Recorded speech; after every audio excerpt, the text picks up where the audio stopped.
Welcome to Tell Me About It, a podcast by SLPs for everybody. My name is Francie. And my name is Maggie. And today we are going down memory lane and reflecting on our careers. I'm having kind of not necessarily a crisis, but definitely a moment of like, oh my gosh, because next school year is going to be year 5 for me. It came so fast. Oh my gosh. Like I feel like I just graduated yesterday. So to be 5 school years in is crazy. That means that we've also known each other for 5 years. For 5 years. I know. Wait! What? Oh, you're so right, Margaret. I never put those pieces together. Oh my gosh, this is our like 5th year of friendship. Wait, this is beautiful. Wow. This is so cute. Okay. What anniversary? What is like the 5-year anniversary? Let's look it up. Let's Googling. We can get each other gifts made out of tin or something. Whatever. I was gonna say paper. I don't know.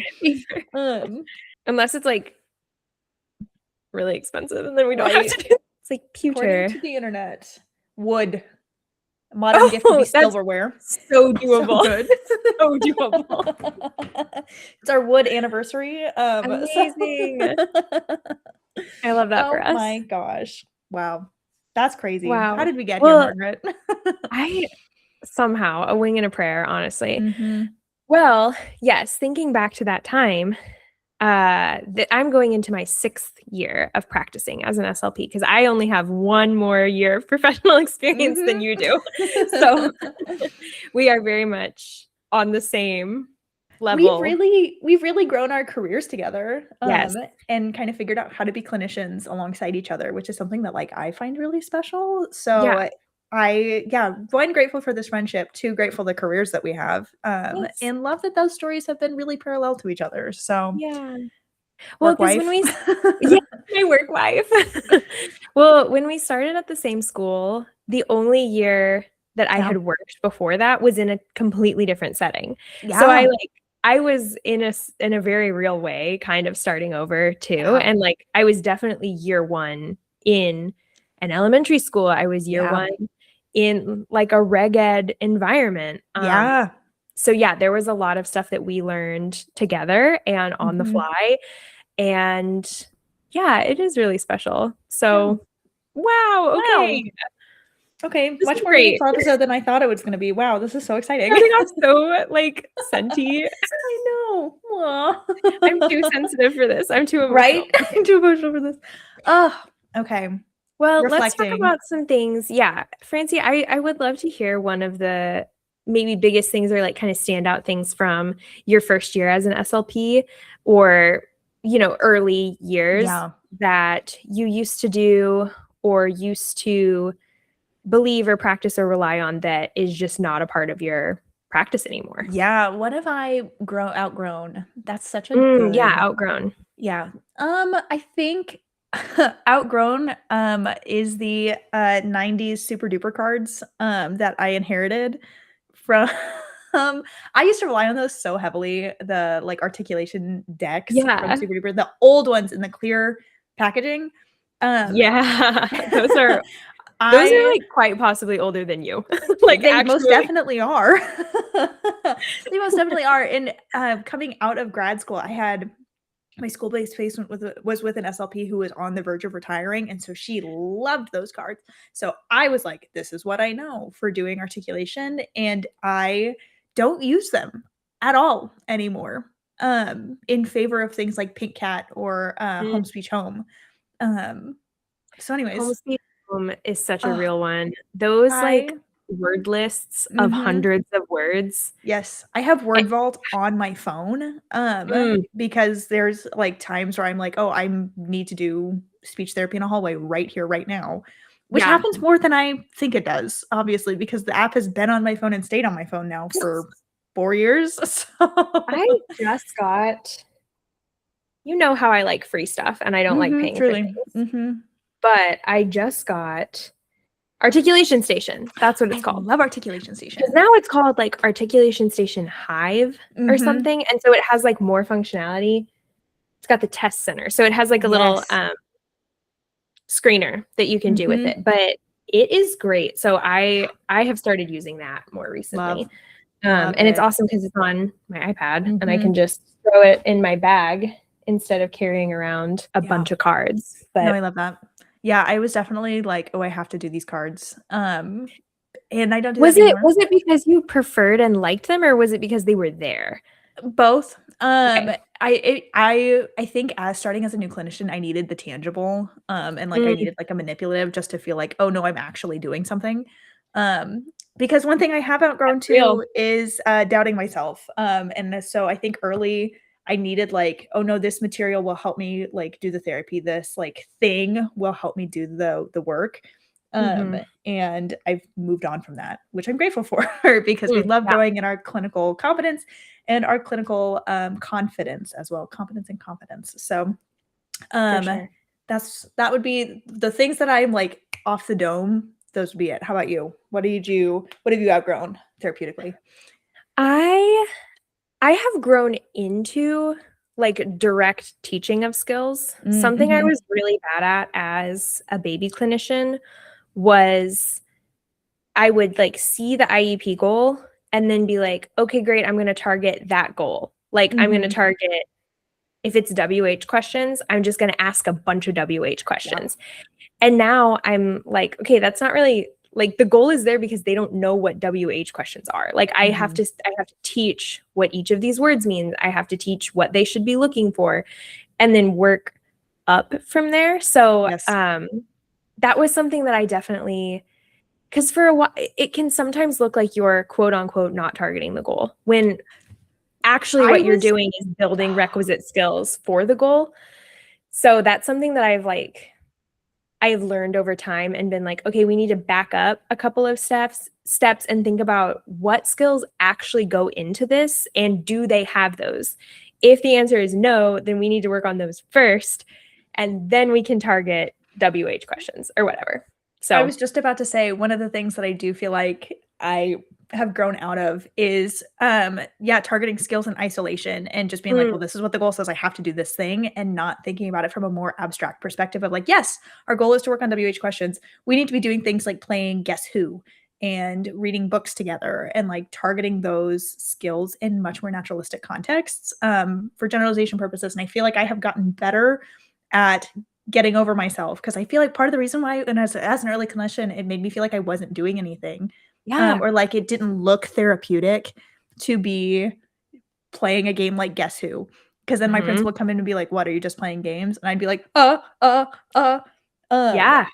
But now I feel like I have the confidence to be like, actually, we were working on descriptive skills. We were working on asking and answering questions. We're working on sentence formulation through these like really like kind of not mundane, but like very common tasks. And as a baby clinician, if it didn't look really rigorous, I was like, it's not real if it's not rigorous. So yes. Or like if you don't do exactly 10 trials of something. Oh yeah. Or like if you're like, if you can't mark, I mean, yeah, we have to take data for sure, but it doesn't have to be every single day and it doesn't have to be every single session. And so I would be like, I would get like stress hives if I was like, oh, but we didn't do 5 trials or whatever. And it's like, it's fine. Like we practiced it the whole time. I did direct teaching.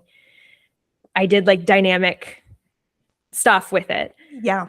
But yeah, I was actually thinking about like stuff looking therapeutic when you were talking about the super duper cards. Yeah. Because that is something that I still kind of feel a little self-conscious about that. Especially since now in my practice, I will have either other professionals in my like vicinity when I'm doing therapy, or I'll have parents in the room with me. Especially for my littles at my office, a lot of times I have the parent come back with me. And so sometimes it truly feels like I'm like, look, I know we've been sitting here and it looks like I'm just playing Play-Doh and repeating them for 15 minutes, but like, here's what I'm actually doing. Like, here's what my brain is running through. And these are the like experiences that I'm manipulating to present this language opportunity for them. And to kind of like the untrained eye, it doesn't look like much, but we really are like kind of calculating what we need to get done. And sometimes I even think I even kind of become a little blind to it when I'm in therapy. Like, I'll be like, gosh, did I even like do what I set out to do? Right. But I just spent a week with my niece and nephew, who are both like typically developing. And I'm obviously Aunt Maggie. I'm not Miss Maggie, the speech therapist, when I'm with them.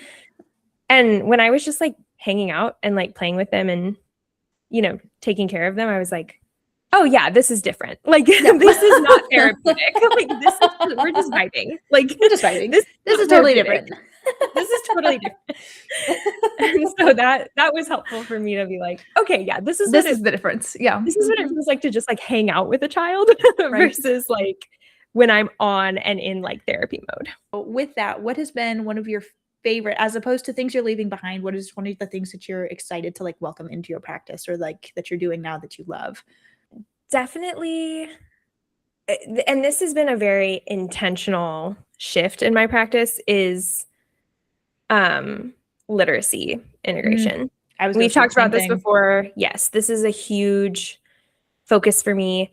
Now when I get students, even if they don't have a literacy goal, especially in the school setting, if they don't have a literacy goal, I'm targeting it anyway. Like, it's, you know, I'm not going to monopolize therapy time and neglect their other IEP goals, but like it's going to be integrated into what we do. And or if I can find a way to target the goal through literacy, that's been kind of the big thing, specifically for my articulation kids. I've been relying really heavy on literacy to do their articulation work, because I oftentimes find that while they're on a speech only IEP, they're also getting like tier 2 and tier 3 reading intervention services. So I'm like, well, yeah, let me just do that with speech too. And so one thing that I think has really helped me in my practice to deal with the imposter syndrome less is just to like openly say the things I'm bad at. And I think I'm really like, I have enjoyed incorporating literacy more. I won't say I'm good at it.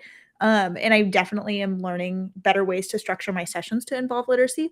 But by being open about the fact that like, yeah, I'm enjoying incorporating literacy, but I could be better at it, has been a really like comforting way to deal with the imposter syndrome of like, oh shit, what am I doing?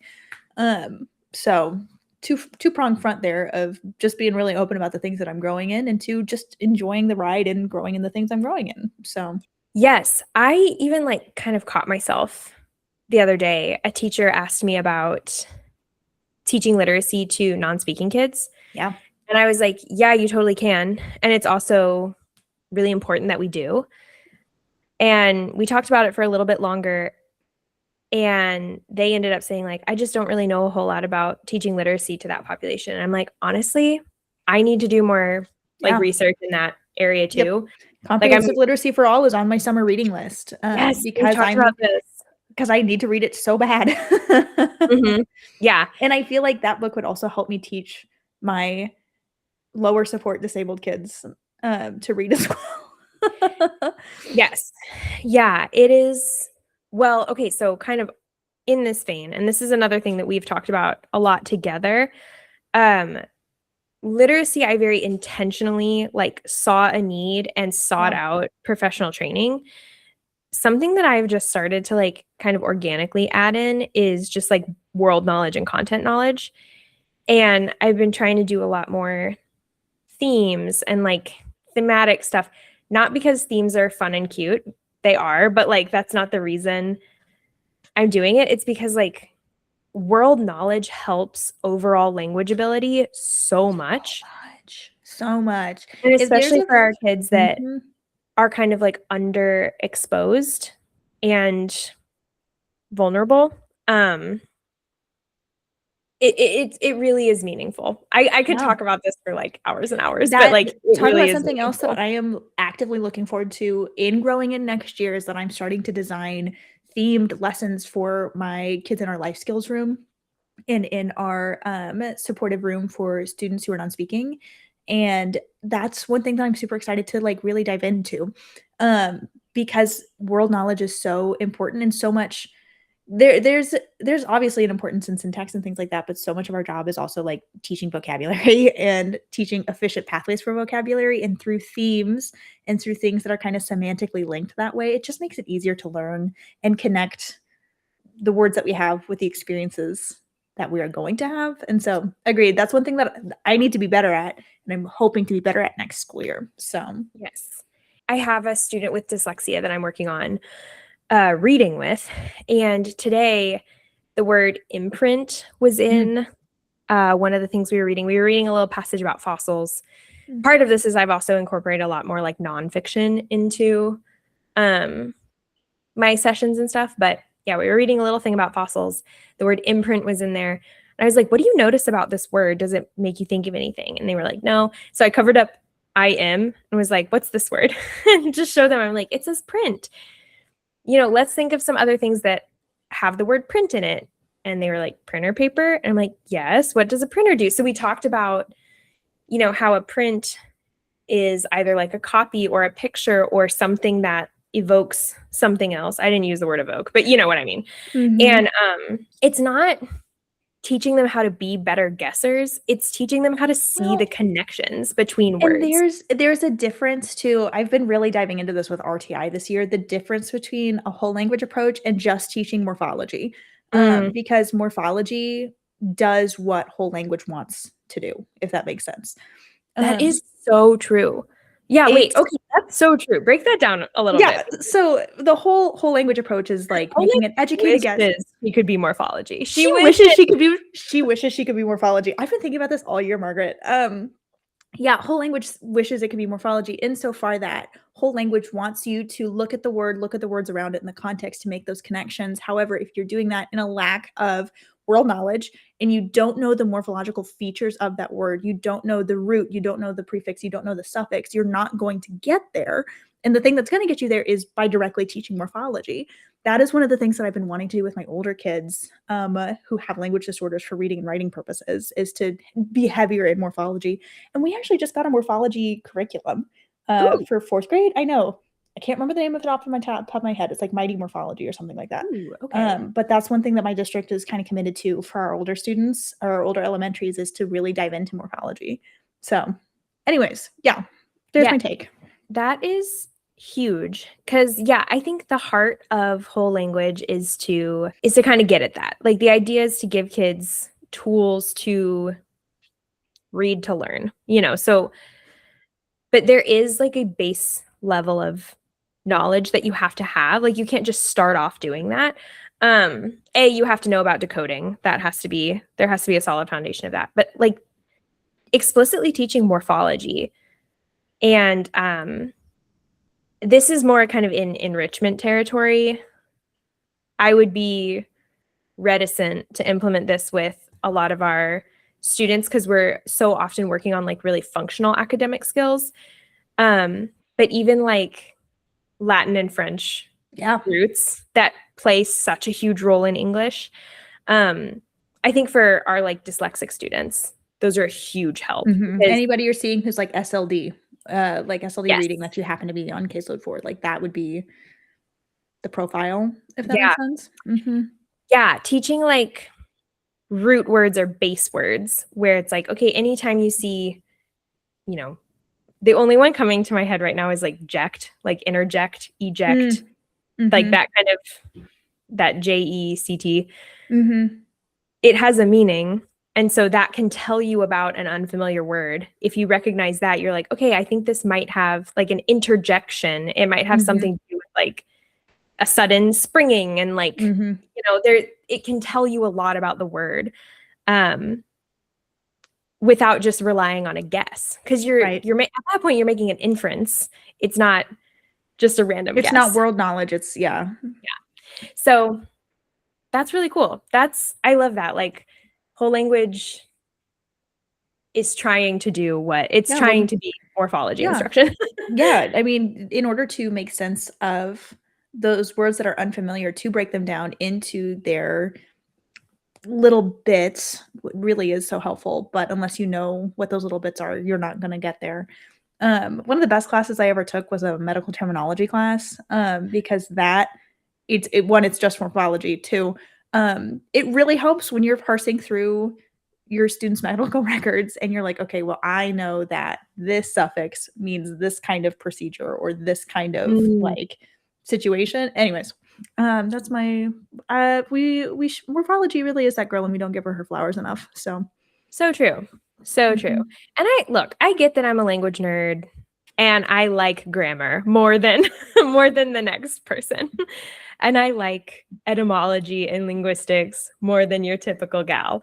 But it's still really important, and it helps people become better and more well-rounded readers, which, in my opinion, in turn makes you a more well-rounded person and citizen of the world. So it's important, guys. It's important. It is important. And I'm not saying I'm good at it. Let me be so for real. I'm not the best at teaching it to other people, but I know the people who I can talk to who can help me be better in that journey. And so that's been something in my 5 years of speech language pathology that has been a really valuable addition to my practice. What in the last 6 years has surprised you most about being an SLP or the people that we work with or anything? Like, what is something that you're like, interesting side effect of this job I didn't foresee?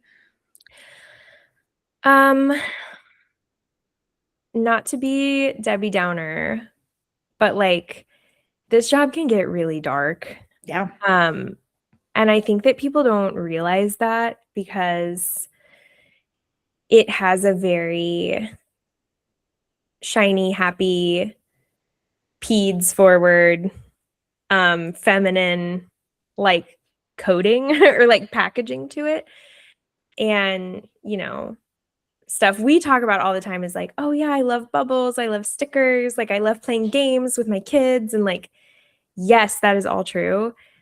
But I've also spent entire sessions like combing a mat out of a child's hair because they were staying with other parent last weekend who could not be bothered to comb their hair. And like you and I have both had to make child safety hotline reports, and like we have had kids disclose really dark things to us, really sad, heavy things. And it is an honor to be a safe adult for our students in that way, but it does take an emotional toll. Like there is an emotional aspect to this job that I don't think gets talked about enough. And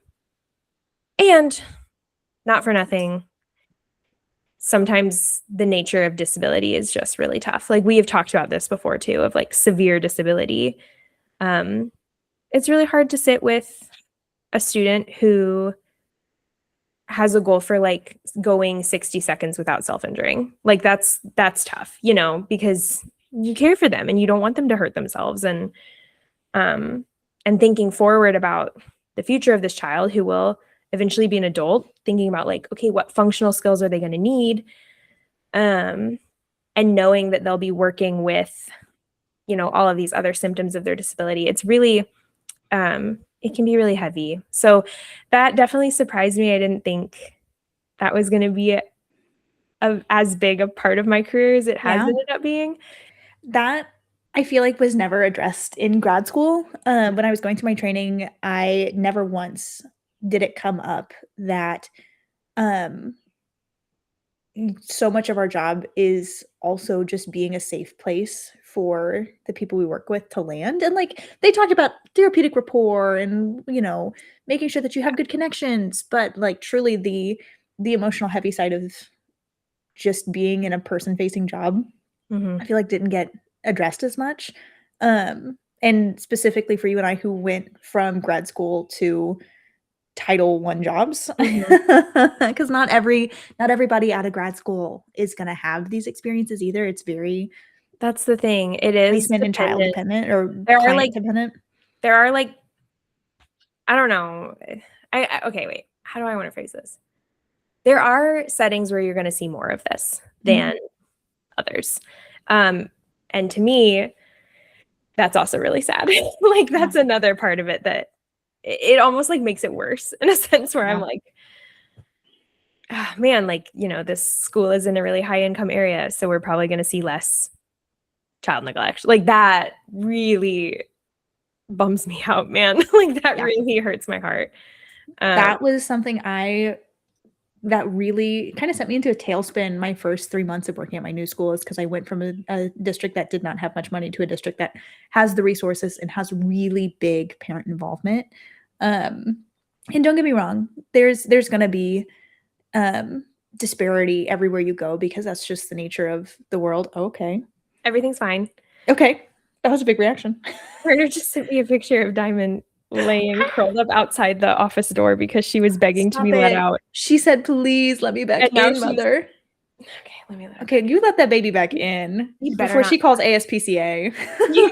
Sarah McLaughlin is on the phone right now. Diamond, come here. Oh, so sad. Hi. Okay, she's fine. She's fine, everybody. She's better. She's better. I'm gonna stand here. Situation neutralized. We're good. Situation neutralized. I'm so sorry I interrupted what you were saying. No, you're good. But yes, that was part of the reason why moving to this school was so hard, is because I was like, oh no, the money really did fix a lot of the problems. Yes. And like we like had funding for teacher things, and you know, it is very different. Disparity is everywhere. So like, don't get me wrong, it's not without, but it was like, but there are like predictive factors, and I was like, oh, no, toxic is disabling. Like it's property taxes really do play a huge role in school funding, and oh my god.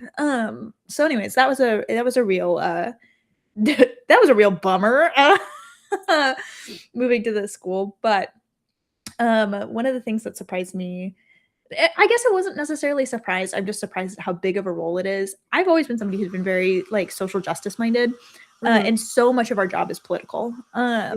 More than I initially thought it was going to be. Like I was like, you know, there's a part of it that like, yeah, there's this big moral like everybody deserves a voice kind of situation in speech therapy. But no, so much of our job is wrapped up in like literal brass tacks, political, legislative issues. So anyways, that was real surprising to me. With like, oh no, it's so political. Our job is so political. Yes. And I think, gosh, yeah, I'm a very sensitive person. And I started off, definitely my first 2 years, I was like extremely tenderhearted. And this stuff really, really got to me, really affected me emotionally. And now it's a little bit better. I think just you naturally kind of become less sensitive to it over time.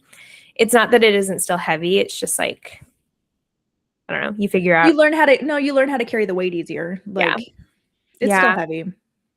But that is something, I think that was probably not what you were getting at with the question, but it is like, there's really so much that I was like, oh no, I want to make outspoken political statements because some people think my kids don't deserve to live, right? Or like some people think that my kids don't deserve equal access to education. Like in the state of Missouri right now, we've got this big school voucher situation where they're trying to fund charter schools. Working my last nerve right now. Oh, and girl, she's working my last word, and she is flat out of money. She is broke, babe. And anyways, with that, they're trying to redirect funding for public schools to charter schools and private schools under the guise of school choice and parent choice.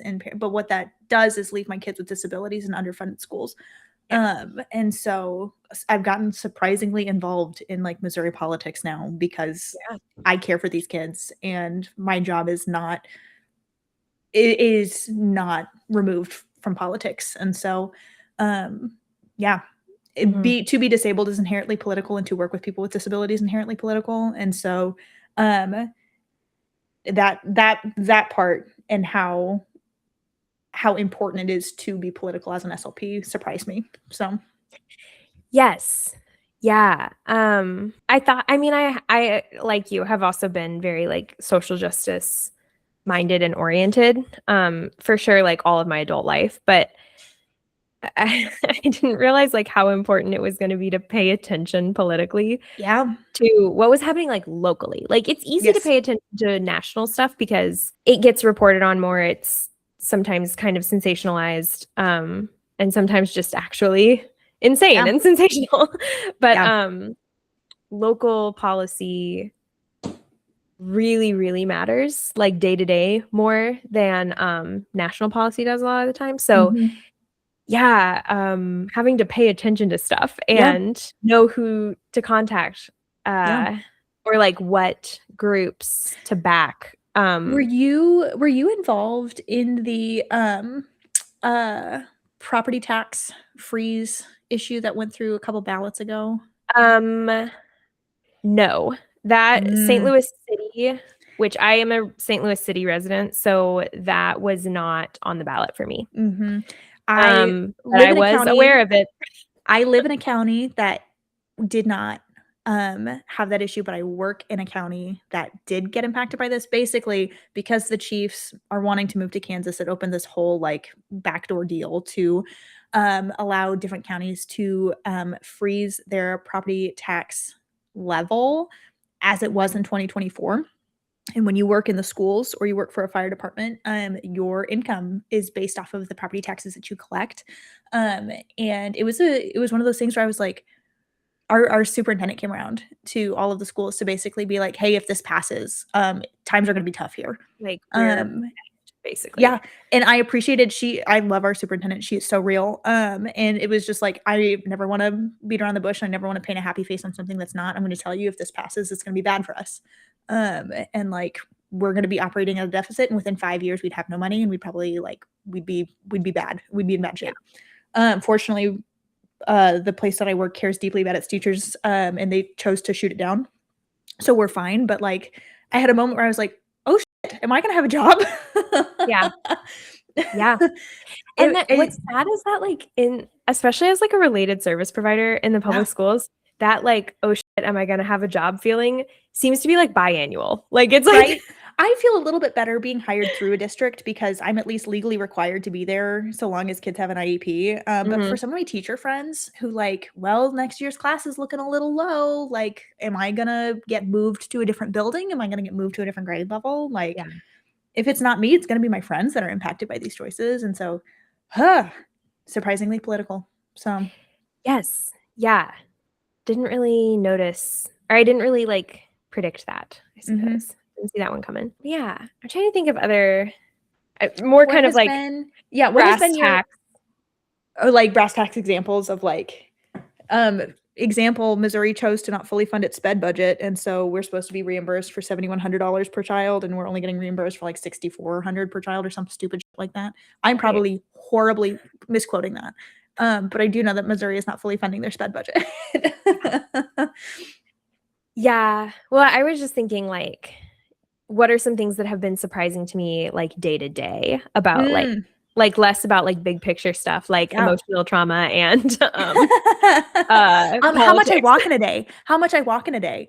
I go home and I walked like 6 or 7 miles. Okay, that actually makes me think of something.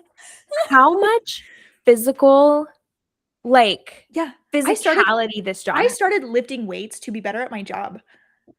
That part. I'm literally like, I realized last week, and I am exposing myself here. I'm not in good shape, y'all. Like I'm not, it's bad, but I'm almost 30. And you've got a chronic disorder, and like, I have a chronic disorder. There's a lot of things going on. But the other day I was working with a student who has some really big behaviors, but also just like really erratic. And I mean that like unpredictable, really unpredictable movements, behavior. And this student is about my size, actually taller than me, probably heavier than me. And so I was sitting crisscross applesauce on the floor because I'm stupid, and they were jumping around. And of course, not being aggressive, not malicious at all, just like not really proprioceptive, like I don't know where my body's in space kind of situation. And so with that, like not aware of where their body is in space, not aware of where my body is. So I had to quickly get up to get out of the way. And it took me a really long time to get up off the floor. And so I was like, oh boy, I need to hit the gym. And just getting, especially like the populations that I'm working with, like doing early childhood, I'm on the floor a lot with little kids. I'm having to like chase kids down. They love to be picked up and thrown around. And it was the big gross motor, like the big like proprioceptive play of like crashing and things like that, or like picking up and swinging, that I was like, I'm gonna need to lift weights because my my kindergartner is like heavy for me. Holy crap. There was a kid the other day that we were on the playground doing speech, and they were like, oh, pick me up to the monkey bars. And I'm like, I don't know, Buddy. kid. Yeah. Yeah. If I can do this, Miss Maggie has one of these in the tank. Okay. Like we're going to, you get one and then you got to go do something else because I can't just deadlift you up above my head that many times. Yep. Yeah. Surprisingly physical job. I know. Surprisingly physical. So I know on several like job applications for school districts, they're like, you have to be able to lift 40 pounds. Try a whole 7-year-old. Yeah. Mm-hmm. I do think about last year, my Fitbit did track one of my speech therapy sessions as a cardio workout. Like actually, it was like, congrats on your 20 minutes of cardio. And I was like, oh, I knew I felt sweaty after that session. Right. Yeah. Oh, let me tell you, there's a couple times that like I have described to grad students and to people who I've supervised. They're like, tell me about this. No, sometimes you have sessions that are like a whole body experience where you're like, why am I sweaty after this whole session? Like, oh my God. Yeah. Mm-hmm. Yeah. Yeah. That's definitely surprising. I think the sheer amount of paperwork and documentation, the administrative side of things, surprising. The administrative, like caseload versus workload. Grad school, I did not understand what that meant. Now I am acutely aware of the difference between those two things. Yeah. Like right now, I'm technically like contact hours, not at a full-time caseload. Workload, you better believe I'm at a full-time. Like I'm at a full-time, like for sure. Especially like, you know, having a private practice and I'm doing all that admin myself. So that's a huge time suck. But necessary. So that's something that definitely surprised me too. So many meetings. My Google Calendar is like average 2 hours of meetings a week. And I'm like, damn. Yeah, that is a lot when you also have... Yeah, you're also trying to see all your kids. Full-time caseload as well. I think I definitely have gone on like a anxiety journey over the past several years, and I'm way less anxious now than I was as a young clinician. And I don't think that I definitely like felt like I had to be perfect. Like I felt like every session had to be. I agree with that. Like I really felt like the SLP police like had my office bugged and were going to come arrest me for like not doing the most beautiful, perfect therapy at all times. No, literally. If they were like, this session was 30 minutes long and you actually only did therapeutic activities for 25 of those minutes. No, so I understand. Medicaid fraud. Anytime that like I'm off by a minute, even still, I have like an initial like, oh my gosh, our session, like we transitioned faster than I thought back to class, and like I was 1 minute short. Right, you dropped them off at 2:28 instead of 2:30. Yes. Yeah, seriously. And I'd be like, oh my gosh, I'm gonna lose my license. Yeah, right. Ignoring the several other times where the session went long. But yeah, that very like. Yeah, I or like not getting enough data on something. It's like, oh, I thought I had more time to get in line on this or whatever. Right. And like now I have to use data from 2 weeks ago. That's maybe like it's stuff like that it's like in the grand scheme of things, it's really not a big deal. And especially now, being several years into it, I'm like, that is like a non-issue. Like that is so not a problem. But I used to literally like grind my teeth at night over. Oh yeah, no, I'd get like stomach cramps thinking about it. Like yes, I would have like heart palpitations around like progress note time because I would get so freaked out. I've always been a nervous Nelly or like just like a worrier. And habitually throughout my life, there's been several moments where the lead up is so much worse than the actual like situation. As a child, anytime getting a vaccine would get myself into fits about getting like a shot or something like that. And then it would happen and I'd be like, oh, I'm fine. And then like have no issue. That was me with my like first year of progress notes, my quarterly progress notes, where I was like, I don't have enough data and things are so bad. And then I look and I'm supposed to have 6 data points and I have 10. And they're all making progress. And I was like, what the heck was I so worried about? Oh, it's like that TikTok audio that's like, she's got a gun. It's a letter. Yes. Yeah. That was me for like the first 2 years of my career.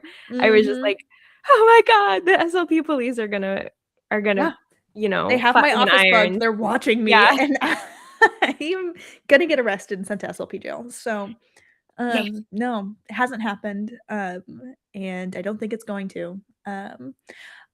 Something that surprises me, the bar is so high for doing things illegal.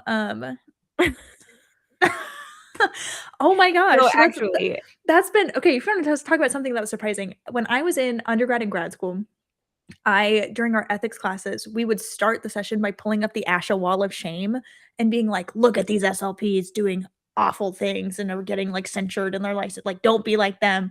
And once again, Francie, who thinks is one, grew up Catholic, so is inherently guilty, and two, just like has like a natural disposition to be like, no, I'm doing something wrong. Like I know it. I don't know it, but like, I know why do I it. feel vaguely guilty? Like, yes, no, seriously, kind of like a pervasive feeling of like I'm doing something wrong and somebody knows it. Yes, kind of like I just kind of exude. Like I was so scared to ever get in a law enforcement situation because I just kind of exude guilt at all times, and I promise you, it's just because I grew up Catholic. But so real. I remember like leaving grad school and being like, oh, I'm gonna, oh my gosh, it's gonna like if I don't word my notes properly, I'm gonna get struck for Medicaid fraud. And then one, having friends who are attorneys who work in the sphere, two, having process coordinators be like, no, what are you talking about, Francie? Made me realize the bar is so high to do things that are wrong. So anyways, yeah. You have to like intentionally commit a crime long enough to get caught. And this is okay. Let me make one thing very clear. I am not encouraging anyone to try to not do their best. Like, I think that everyone should do their best. Absolutely. I'm doing my best. Francie, you're doing your best. We are both very committed to our jobs. We're very committed to this field. And I would hope that many, if not all SLPs feel the same way. However, the like constant aura of guilt that you are not doing enough, or that you're a bad therapist, or that you're going to get your license revoked or whatever, the amount of illegal stuff you have to do, that is like, it's literally, you have to commit fraud and get caught to get your license removed. Like having one bad IEP meeting, or being late on submitting your progress notes, or getting your schedule. I've done this, getting your schedule wrong and missing a kid's session because you got your days flipped. That's so real. No one is going to take your license away for that. Like, it's stuff that is like little, that's day to day. Like there is grace for that. Yep, there's grace for that. What there's not grace for, and I'm not joking, this was the case that made me realize like, oh, I'm fine, was that there was an SLP who was double billing Medicaid in Nebraska and Iowa, and it racked up $13 million in like fraudulent reimbursement. And then I was like, are you freaking kidding me? Like, that's the bar? 13 million? Okay. Yeah. Missing a student because I thought it was Thursday and not Tuesday, I'm gonna be fine. Yeah. Or like me being behind on minutes because I had a doctor's appointment and like not having a plan to make those minutes up. I'm telling you, that is one thing. It's okay. One thing that I'm still bad about is taking personal time. Yeah.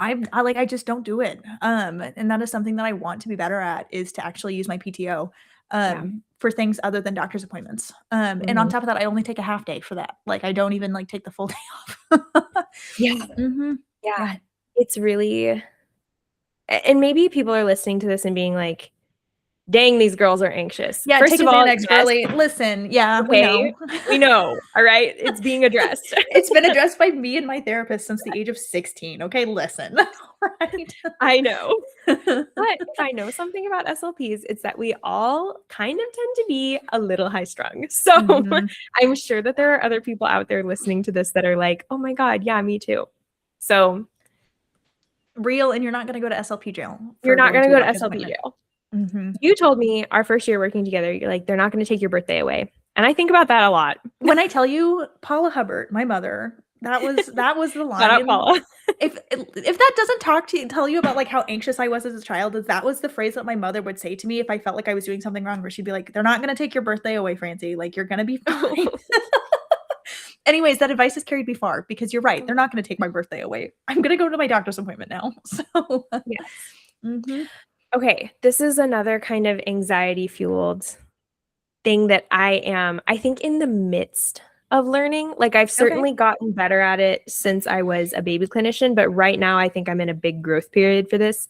We have talked about the importance of nuance in this field a lot, but I am having like a refresh of how important that is. I think it is really important to be progressive in this field, like ideologically. Like I think we should be looking towards the future and trying to push our field forward. So progressive in that sense. But just because something looks progressive on the outside and lots of people are jumping on board does not necessarily mean that it's the right choice, that it's the safest choice, or that it's the wisest choice, like evidence-based clinical decision-making type beat. It's like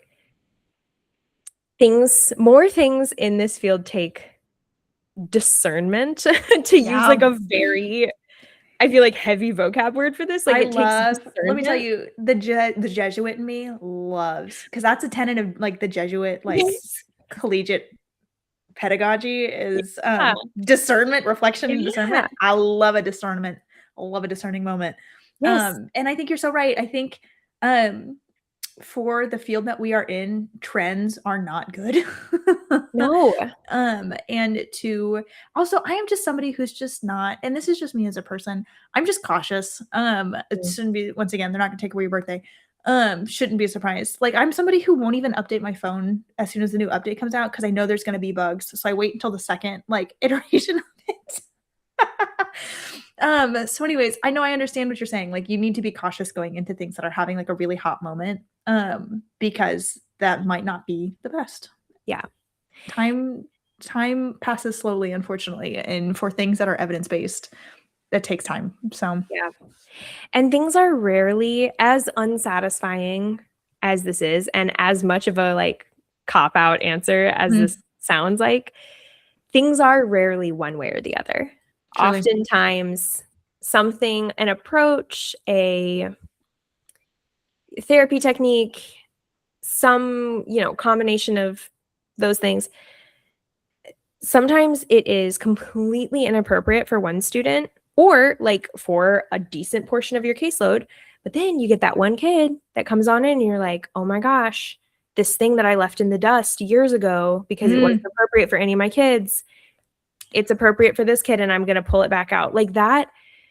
So when I kind of like put things to bed clinically of like, I don't really use this technique anymore, I don't think it's great for most kids, it feels like the universe 30 seconds later is like, okay, well, here's a student that needs it. And now you have to challenge your own beliefs about like, the black and white nature of therapy and all of this stuff. So it's yeah. And then obviously like the internet is just kind of like a hotbed cesspool of hot takes and half-baked opinions. And so, and I say that as a person who's heavily online. It's so, yeah, if you see a bunch of creators being like, this therapy technique is archaic and bad and horrible, and if you're still using it, you're dumb and stupid. It's like, okay, well, yeah, maybe there's probably some truth to that, but you never know. Like, if it's got a strong evidence base, then it probably works for a reason. And maybe it's not perfect for every kid, but it might be perfect for some. So it's just one of those things. I am such a fan of truly, this is both a point I'm trying to make and a point that I'm trying to grow in. I am such a fan of truly looking at children as one of one. Like the things that I'm doing for you, you are so individualized that like your therapy plan is going to be inherently different from other children because you are one of one. I need to be better at, and so with that, off of your approaches, I try not to put things like, oh, this didn't work for this student, so therefore I'm not going to try it, because like you're going to find the one. And so really being critical and thinking about who that child is, what they need, even if it surprises you. Off of that, I need to be better at strategic lesson planning, because currently, off of my previous statement, I am making 10 different lesson plans for 10 different groups a day. And that's not sustainable for me. I need to be better at differentiating one task for the entire day. Fun fact about Francie. Really hard, but in the times that I have like nailed that, where I Yes, you use have. one You've done really well activity with or that. one Yep. game, Mm-hmm. they're not all winners. Okay. Sure. Sometimes I'll be like, all right, that was good for like 80% of my students today. Mm-hmm. And then it was like a total flop for the others. Yep. And that's when it's like, well, we take notes and we try again. So Yep. but yeah, that can be really, really helpful, finding one activity that you can modulate and like differentiate to each student in a group. Yeah. Kind of magical. If anybody knows they're like standby activities for that, drop them in the comments because please. We're all ears. Yeah, I love a recommendation. I'm trying to think of any other thing that's like surprised me. Yeah. My role in RTI has really surprised me this year. That's been a huge change for Francie. And it's been really good. I think SLPs are both overworked and underutilized in the schools, where like somehow we're doing way more work than we need to, and also we could be doing different things to be more efficient in that. So like, yeah, overworked and underutilized. And so I've been in a bigger consultative role this year for students who are not on IEPs. And it's been really good. I've really enjoyed it. I'm learning and growing every day. And it's been really hard, but it's been so fun. And I think that's really been a new form of advocacy for me, is being able to break out of just, well, it's because it's easy in the public schools to get really like, oh, well, they're sped and here's everybody else. And I really feel I've been describing myself as a daywalker from Blade because I feel like I live in both worlds now. I'm dead. I feel like this has come up like on the podcast before, where you're like, you talked about Blade. I don't know. I'm telling you, it because that's the best way I can describe it, because like we are truly half vampire, half human at this point, because like, yes, I have one foot in the sped world, but like we can be utilized so much more in the reg ed world for students who aren't disabled but still struggling. Yes. And so and like I think it's easy for us to be like, oh well, they just work with the kids with support needs, or you're gonna stay over there. And I am now all over the school. You can't get rid of me. I'm around every corner. You can't get rid of me. I'm in your closets. I'm in your classroom. So like that has been a very different role as compared to my last school. It surprised me. I kind of love it. And it's been a kind of a mindset shift service delivery wise. Because now I'm doing tier 3 therapy, and I'm still trying to differentiate how tier 3 therapy is different from IEP therapy, because they can't be the same. Anyways, that's right. Actually, real talk, if you got advice for that, please send it my way. Yeah. But anyways, yeah, my role has been much more consultative, and that's surprised me. So well, I wonder if it could be fun and sweet and scenty to like end this episode with a message to our past selves, like our baby clinician selves, about like the things that we've learned. I love that. I love that. You want to go first? You want me to go first? I want you to go first. That's okay with me. If I could talk directly to how old was I when I graduated? 21, 22. Yeah. First of all, you were so young. Let me tell you, early SLP. For those of you who do not know Francie lore, I whole shotted undergrad in 3 years and then did grad school in 2, but I graduated high school at 17. So I was 21 when I graduated. I turned 22 the month after. And so I feel like I've been doing this a long time. I just turned 27 Friday. And so for having not done this, or for being so young, I feel like I've done this for a long time now. So anyways, I'm now speaking to somebody who could just barely drink, which is crazy. And what I would say to little baby clinician Francie is like, 1, take a deep breath. 2, you're going to figure it out. And 3, have fun. Never forget how fun this is. So that'd be my three tips of advice. And also give yourself a break. Yes. Yeah. My first piece of advice would be calm down. Okay. Relax. Take a deep breath and unclench your jaw. Literally. Unball your fists, Francie. Yes.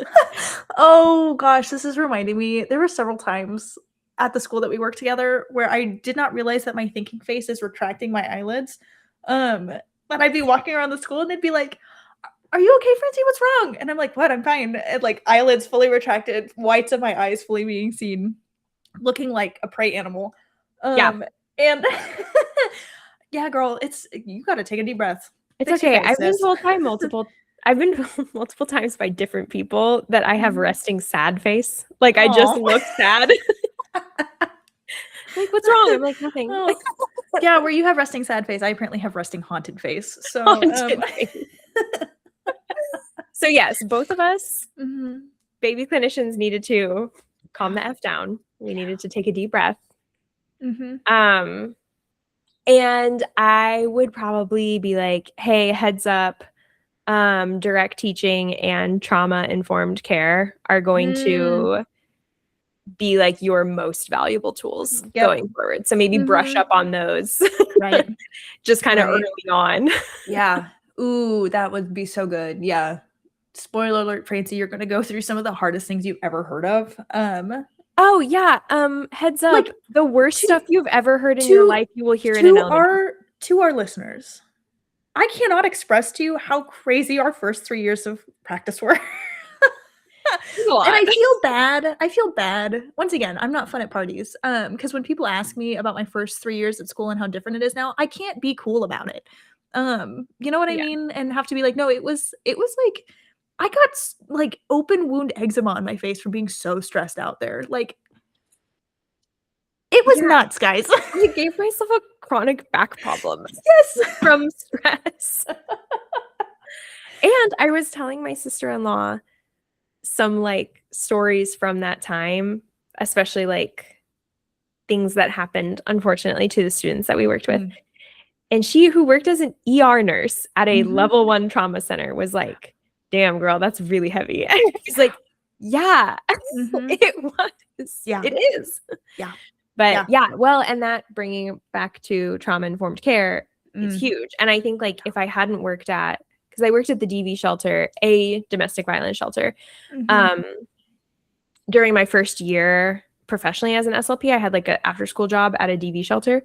If I hadn't learned the stuff I had learned there about trauma-informed care, that played a huge role, like continues to play a huge role in my therapeutic practice. So I was really grateful that speaking to Francie from the past, I was fortunate enough to have an entire elective course in graduate school on trauma-informed care. And it was created by an SLP who was working with one of the children's hospitals, and like her whole job was creating trauma-informed practices for that hospital system. And so very fortunate to have gone through that before I had gone into the job that we had, because I was fresh with information about trauma-informed care. Yeah. Yep. Yeah. So if you yourself are a CF listening to this or a grad student, first of all, calm down, unclench your jaw, take a deep breath, take a sip of water. It's actually not that deep. If you're worried, you're probably doing a good job. Second, brush up on trauma-informed care. Because if you're going to work, honestly, if you're going to work with people, you're going to need it. Not even just like, you know, the settings we were talking about before. If you're working with people point blank period, you need to know how to be a trauma-informed therapist. So and look for the joy. Look for the joy. I revel in my moments of fun, and if I have a funny interaction with a kid, best believe all my coworkers are hearing about it. Like I'm texting everybody I know, because let me tell you, if there's one thing I'm going to do, it's savor the fun.